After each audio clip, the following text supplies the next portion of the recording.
Awit tayo ng isang song na ito po ay isang panata.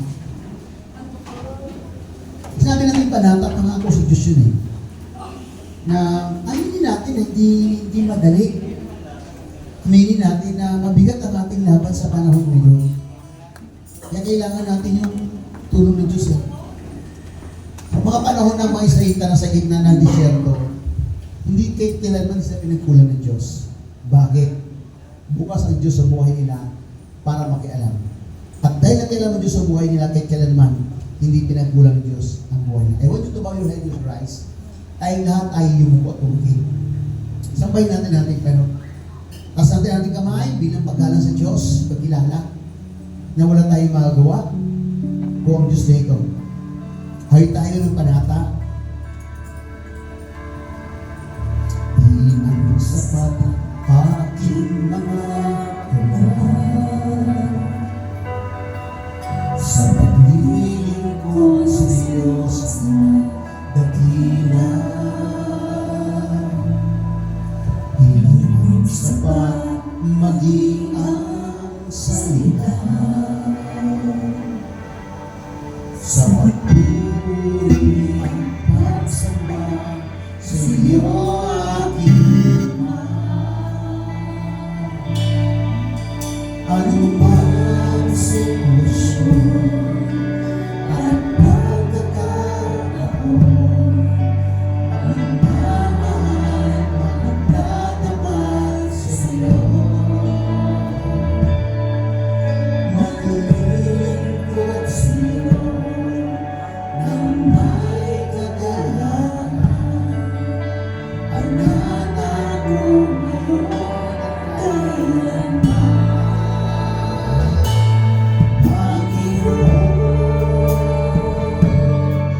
Ako sa'yo'y magdarama, ibibigay lahat ang puso ko.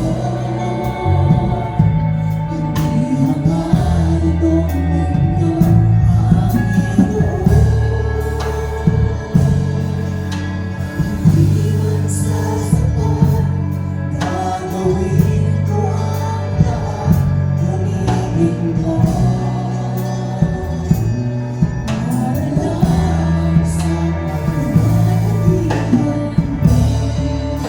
man sapat.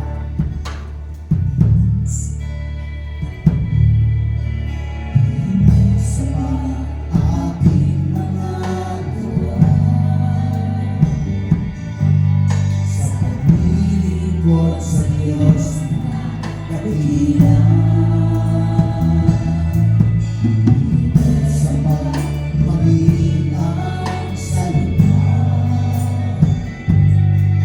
sa pagpupuri at pagsamba sa iyo aking Ama. Ano mang sitwasyon at pagkakataon, magmamahal, magdadamay sa iyo. Maglilingkod sa iyo nang may kagalakan, ang nanago ngayon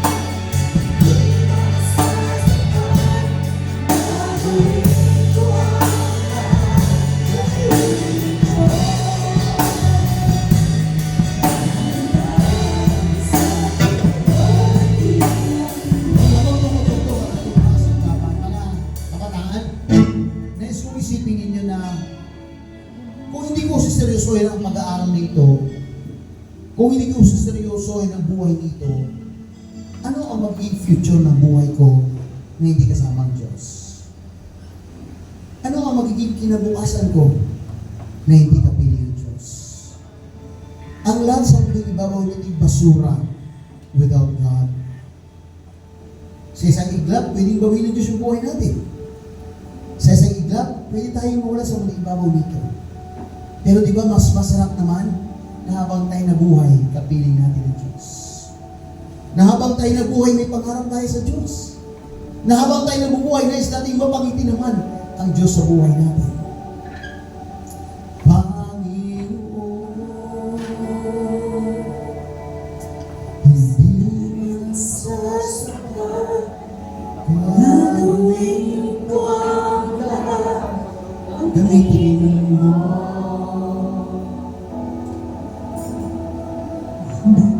Itong mundo, Panginoon, hindi man sasapat, gagawin ko ang lahat, gamitin mo para lang sa kalwalhatian mo. Maganda niyo yun ako. Panginoon, narito po ang buhay ng mga kabataan. Lahat marahil dito ay may pangarap. Matayo, malayo ang pangarap. Pero kung ang pangarap nito hindi kayo kasama, ang mga pangarap nito ay magiging basura pa. Baliwala ang mga pangarap nito without you. Ang mga banal sa Espiritu nito, ating pong tinatas ang buhay ng kabataan ninyo po ihatag. Iligtas. Ilayo sa masamang hilig ng mundo. Ilayo sa mga masamang barkada. Bagos ang buhay po nila. Isang araw, masumbungan na kumikilala sa iyo, sumasamba. Sapagkat ang babae natin kumikilala sa kakayanan ng Diyos ay gumuguhit ng kasaysayan ng Diyos sa kanyang buhay. Pagpalagi po yung bawat isa. Ingatan. Bigyan po ng matas na grado ng katalinuhan ng karunungan upang sa loob ng eskwelahan, ikaw ang siyang lumutang Panginoon. Salamat sa iyo po na po binabalik at napapuri po salamat sa ngalan ng aming Panginoon Jesus tayo lahat magsabi na Amen. Tayo palatan natin ng Jesus. Sige, napapuri tayo lahat. Okay, dahil tayo ay na sa pangalawang gawain, tayo ay darako sa ating huling komunyon. Sige, upo tayo lang.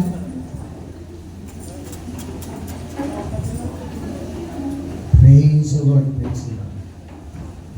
Sige, tawagan natin ang ating mga kataan na nakikinig. Tawagin natin, bakit nga ba may huli ko? Pwede mo malaman yung first timer? Ngayon lang kayo nakarating sa lugar nito, tasayin yung mga kamay. Sige, tasayin yung mga kamay. Yan. Sige, salamat. Okay, next kong ipaalam sa inyo na ang sa gawa ng huling komunyon, hindi ito pagliligtas sa atin. Ang huling komunyon natin ginagawa ay walang kakayanang magligtas sa atin. Ang nagliligtas sa buhay natin ay ang ating Panginoong Jesus.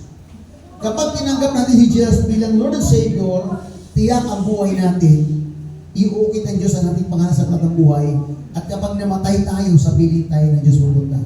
Ang huling komunyon ginagawa natin yan bilang pagsunod sa itinagubili ng ating Panginoon na ating alalahanin yung kanyang katawan, yung kanyang kamatay doon sa krus. Pwede bang yumuko tayong lahat muli? Lalapit tayo. Pwede bang sumunod tayo sa bigling panalangin? Sabihin natin lahat, dakilang Diyos, maraming salamat. Aking naunawaan at naintindihan na ang buhay ko nangangailangan ng tagapagligtas. Kaya naman, inililapit ko sa iyo ang aking puso, ang aking buhay. Ikaw na ang Diyos at Panginoon ng aking buhay. Jesus, tulungan mo ko sa aking pagkibaka sa buhay nito. At loobin mo, habang ginagawa namin ang huling komunyon, maparangalan namin ngayon. Mabigyan namin kayo ng ngiti sa ngalan ng Ama, ng Anak, at ng Diyos Espiritu Santo. Amen. Sige, pabigyan natin.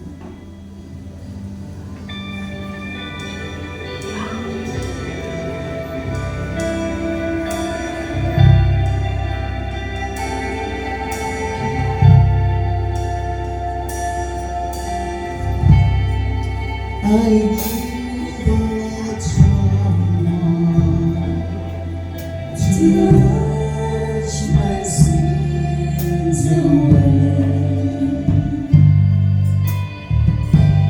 and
Tandaan nyo, ulitin ko, ang pagsagawa natin ng banal na punan ay sagrado, kailangan mayroong paggalang at respeto. Huwag natin baliwalain ang decree na binigyan ng Diyos upang minsan pa sa buhay natin, may isang Diyos na naghandog ng kanyang buhay upang agawin tayo sa kamay ni Satanas at muli makapiling sa langit kasama ang Diyos. Muli natin itaas ang hostya at ang grape juice. Panginoon, ang kunin namin sa inyo ang hostya at ang grape juice bilang pag-alaala at pagkilala na yung ginawa sa krus ng Kalbaryo upang kami pitubusin. Muli pong agawin sa tanikala ng karamdaman, tanikala ng kasalanan, tanikala ni Satanas. At muli pong makapili ng Diyos magpakailan kayo pa man. Pagpalain po ninyo ang aming muli komunyon that as we partake, Lord God, pour upon us, Lord God, all the blessing of Calvary, including healing, miracles, wisdom, and knowledge, Lord God. At patuloy ng pag-iingat po niyo po yung aming pong maranasan. Salamat po, Ama. Kinikilala po namin ang iyong pong pinakamalawak na pagmamahal at unawa sa aming mabuhay. Sa ngalan ng Ama, ng Anak at ng Diyos Espiritu Santo, tayo lahat magsabi ng Amen. Sabay-sabay natin kainin ng osya, sabay-sabay natin kainin ng good juice. Praise the Lord. Magandang umaga sa inyo lahat. God bless you.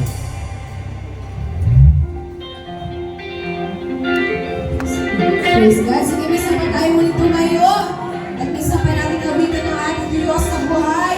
Hallelujah. Can we just give God the best offering of praise? Hallelujah. Praise the name of God.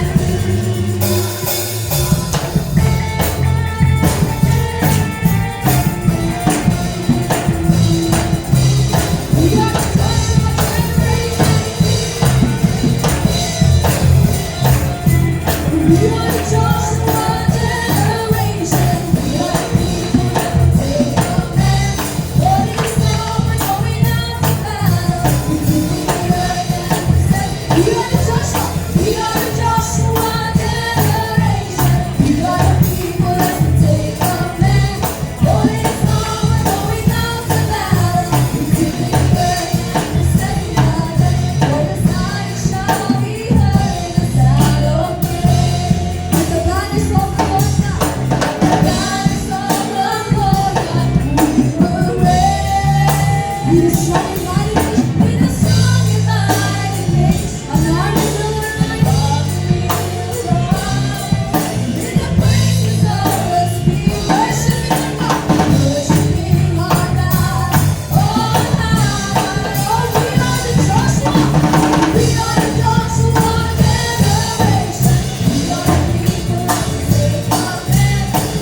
Siguro ako tayo ay makakauwi na sa oras na ito.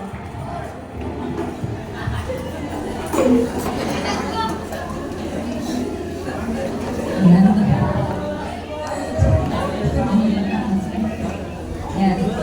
Sa oras po na ito ay darako na po tayo sa ating tithes and offering. Yan. Sino na po nakakuha ng ating tithes and offering envelope?